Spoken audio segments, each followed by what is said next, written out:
les dirigeants des organisations représentatives d'étudiants et de l'UNEF en particulier ont cherché, au plus fort de cette crise, à écarter les provocations des extrémistes.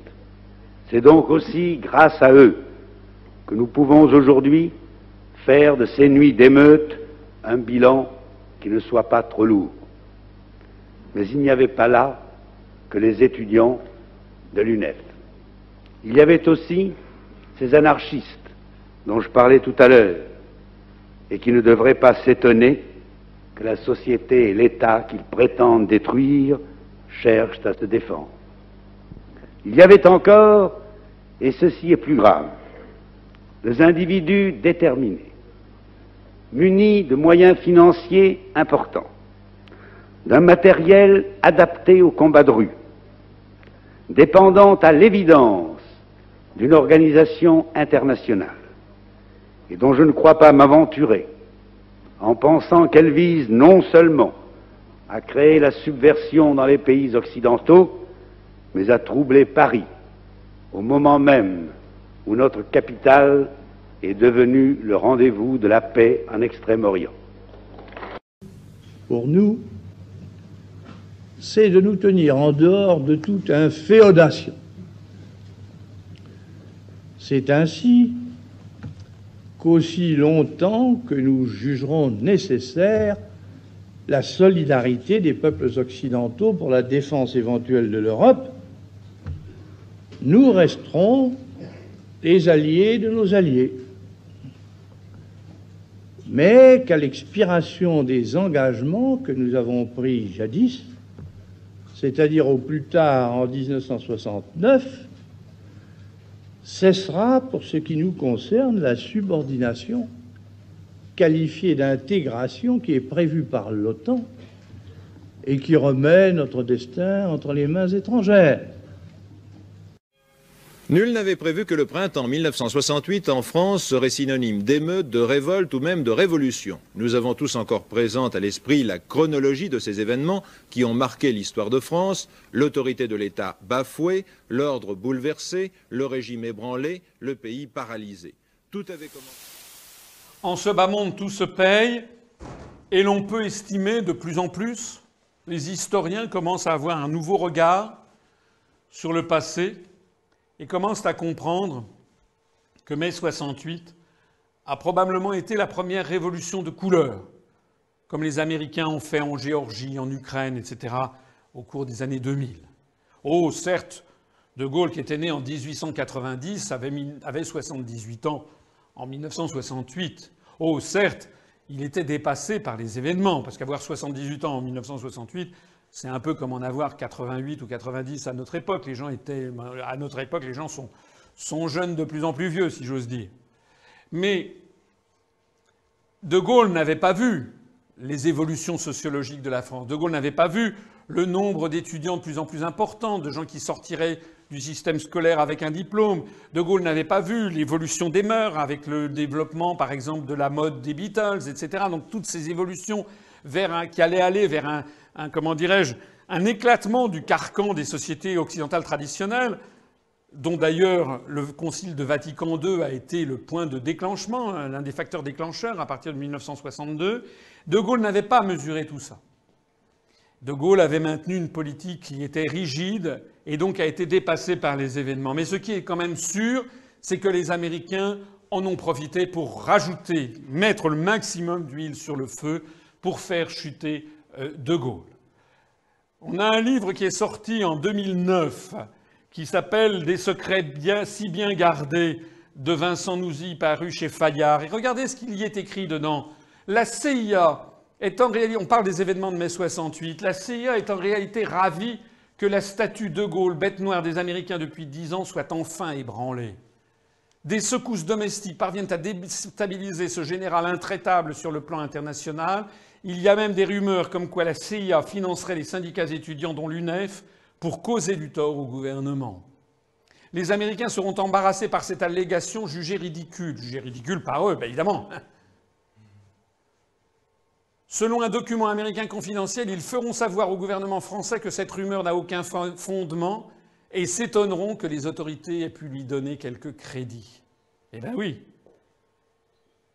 Parce que autour de De Gaulle et son entourage ont compris qu'il y avait derrière une grande puissance qui agitait tout ça. On a des milliers de témoignages. L'ambassadeur Harriman, l'ambassadeur des États-Unis, assistant aux manifestations dans le quartier latin, avec un air épanoui. Les radios, RTL, Europe numéro 1, qui étaient en dehors du territoire français, qui appelaient quasiment les Français à l'émeute. C'est comme ça que ça s'est passé, mai 68. Il y a un autre livre intéressant de Jean-Pierre Farkas, paru en 98, qui s'appelle Le Pavé. Et voilà ce qu'il redit. En juin 68, Cohn-Bendit déclare à Hervé Bourges « Il semble que la CIA se soit intéressée à nous ces derniers temps. Certains journaux et associations américaines, filiales et intermédiaires de la CIA... » Vous voyez qu'il est quand même bien documenté, les journaux et associations américaines. Ford, Rockefeller, etc. Filiales et intermédiaires de la CIA nous ont proposé des sommes importantes. Inutile de vous dire l'accueil que nous leur avons fait. Moi, j'aurais aimé qu'ils nous disent l'accueil, justement, qu'ils leur ont fait. Quand on voit que M. Cohn-Bendit est toujours sur la scène politique française, après avoir été en Allemagne, quand il est allé chez les Verts allemands faire une partie de sa carrière politique, il s'est fait remarquer pour prendre position, à la différence de tous les Verts allemands qui étaient infiltrés par le KGB soviétique, au moment de la crise des SS-20, Cohn-Bendit a été le seul Vert allemand, député Vert allemand, à militer en faveur de l'installation des Pershing américains. Le seul, servant les intérêts stratégiques des États-Unis d'Amérique.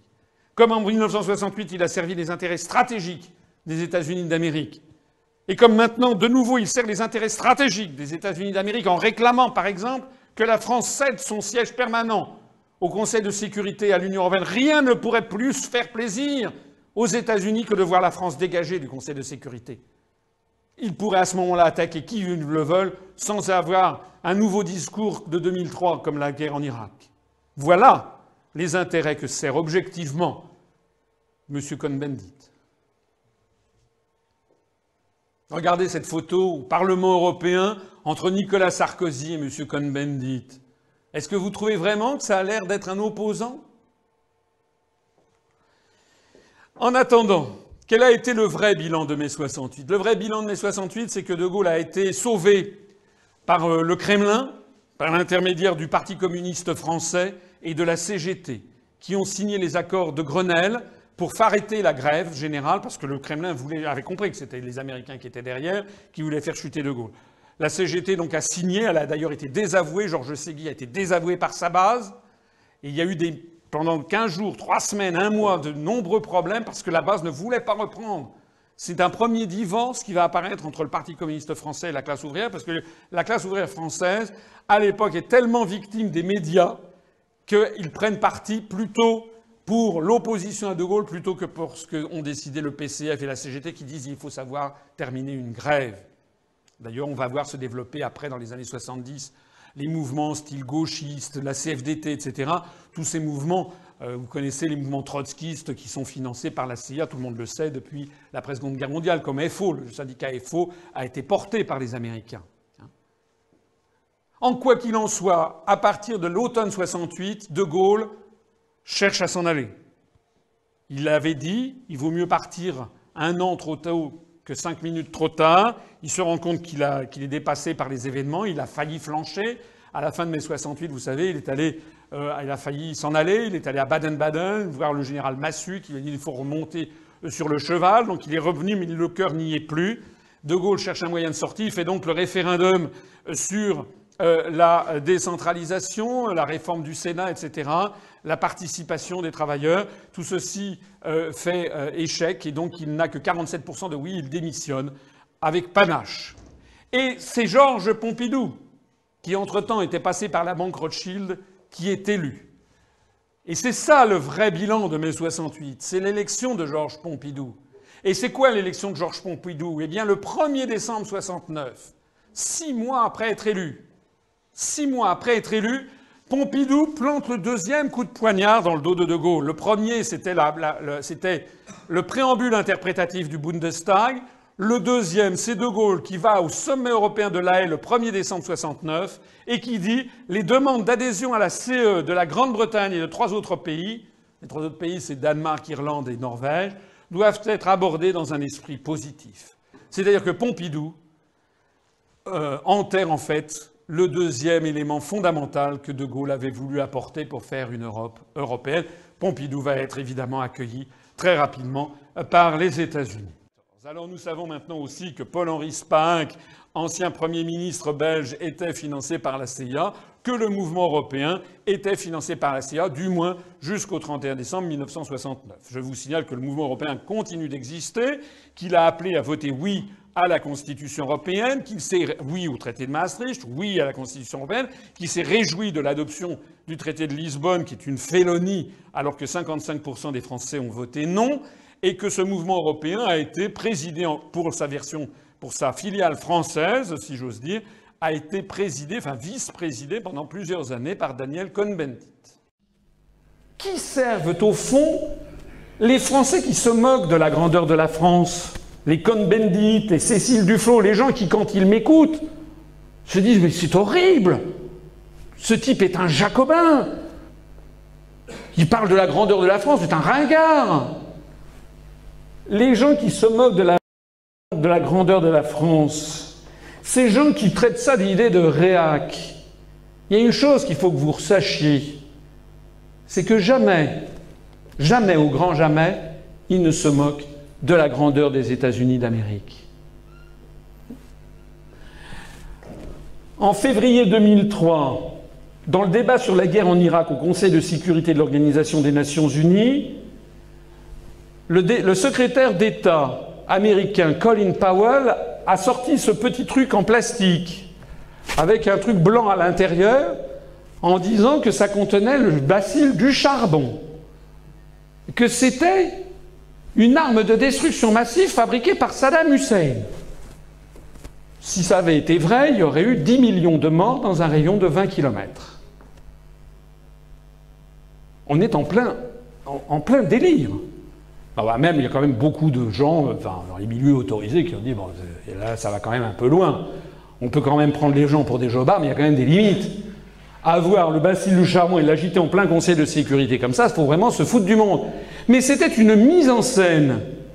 Et quels sont les seuls qui s'y est opposé? Je l'ai dit tout à l'heure, Dominique de Villepin. Je ne suis d'ailleurs pas là pour cirer les pompes de Dominique de Villepin, puisque malheureusement, il a été ensuite le signataire de la Constitution européenne.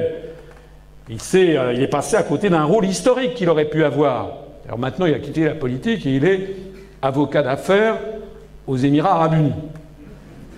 Mais bon, ce dont il s'agit, ceux qui se moquent de la grandeur de la France veulent que ceci, ça n'existe plus.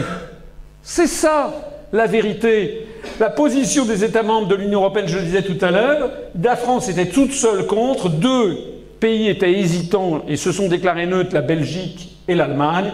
Tous les autres pays de l'Union européenne se sont déclarés pour la guerre en Irak, qui est une guerre illégale dont on a appris par les Américains eux-mêmes 1 an après que Saddam Hussein n'avait jamais eu d'armes de destruction massive. C'est une guerre d'appropriation néocoloniale qui a fait plus d'1 million de morts. Normalement, les dirigeants américains devraient être traduits devant un tribunal pénal international, au même titre d'ailleurs que les dirigeants de l'Allemagne hitlérienne, pour crimes contre la paix, crimes de guerre, crimes contre l'humanité, crimes culturels. C'est de ça qu'il s'agit. En 2003, la France a empêché les États-Unis d'Amérique d'avoir le feu vert de l'ONU pour mener une guerre néocoloniale en Irak. Cette opposition française n'a certainement pas suffi à empêcher les Américains d'intervenir militairement, mais cette guerre est illégale au regard du droit international, je le disais tout à l'heure.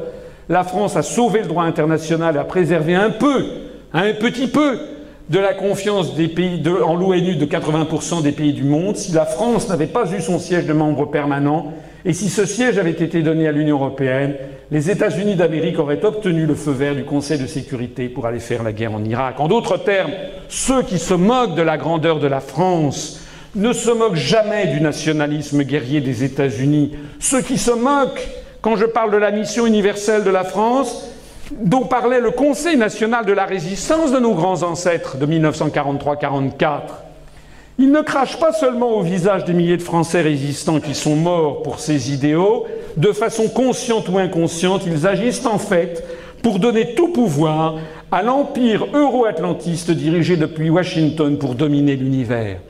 C'est de ça qu'il s'agit. Et c'est de ça qu'il s'agit aussi dans la construction des eurorégions, c'est-à-dire dans la destruction des nations. Divide and conquer, pour laisser tabula rasa, la table rase, une tour de Babel ingérable, percluse de conflits ethniques, de conflits linguistiques, de conflits religieux dans l'ensemble du monde, pour le grand triomphe des États-Unis d'Amérique. L'imposition en force d'un grand marché transatlantique à l'insu des peuples, s'inscrivant, que je le disais tout à l'heure, comme la cerise sur le gâteau de ce plan général de domination mondiale.